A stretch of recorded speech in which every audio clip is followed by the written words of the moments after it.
tiga tokoh filsafat Cina pada masa dinasti. Yang pertama Liu Cixin, yang kedua Gong Xi, yang ketiga Mencius.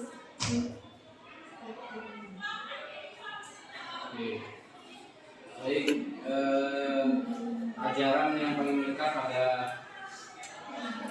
filsafat Tiongkok pada saat itu, aliran filsafat utama kembalinya tatanan sosial pada saat itu juga mendorong munculnya bermacam ragam rangkaian ide atau pikiran. Manakala para pemikir Tiongkok berusaha menjawab atau menjelaskan tantangan sosial yang dihadapi masyarakat. Aliran Yin Yang juga sering disebut aliran naturalis.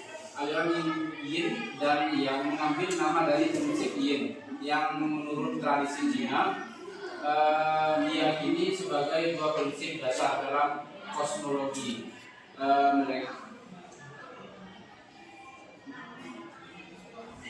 mereka menyatakan sifat betina yang jantan.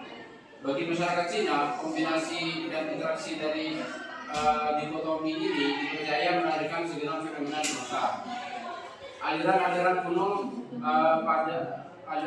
kuno Cina pada masa peradaban. Yang pertama itu aliran Konfusianisme, yang kedua itu aliran Buddhis, dan yang ketiga itu aliran Asma, dan yang keempat aliran legalis, yang kelima aliran Taoisme, juga Taoisme atau Doaya. Adapun kesimpulan dari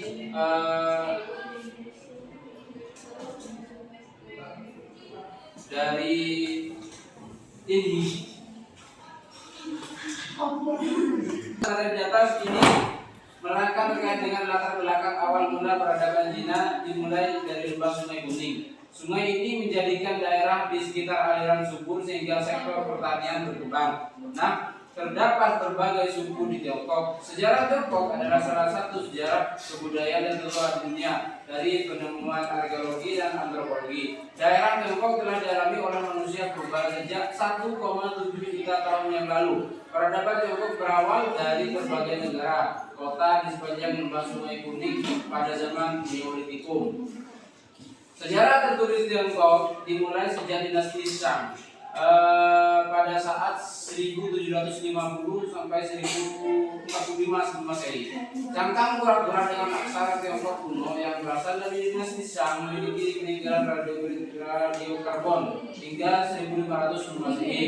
Budaya sastra dan filsafat Tiongkok berkembang pada masa dinasti Zhou pada 1066 sebelum Masehi, yang melanjutkan dinasti Shang. Dinasti ini merupakan dinasti yang paling lama berkuasa pada zaman dinasti. Inilah yang aksara Tiongkok modern mulai berkembang. Mungkin kurang lebihnya dari kelompok kami. Mohon maaf apabila ada kesalahan. Assalamualaikum warahmatullahi wabarakatuh. Waalaikumsalam warahmatullahi wabarakatuh. Apakah ada yang ini? Tidak. Sudah mengerti ya? Jelas ya?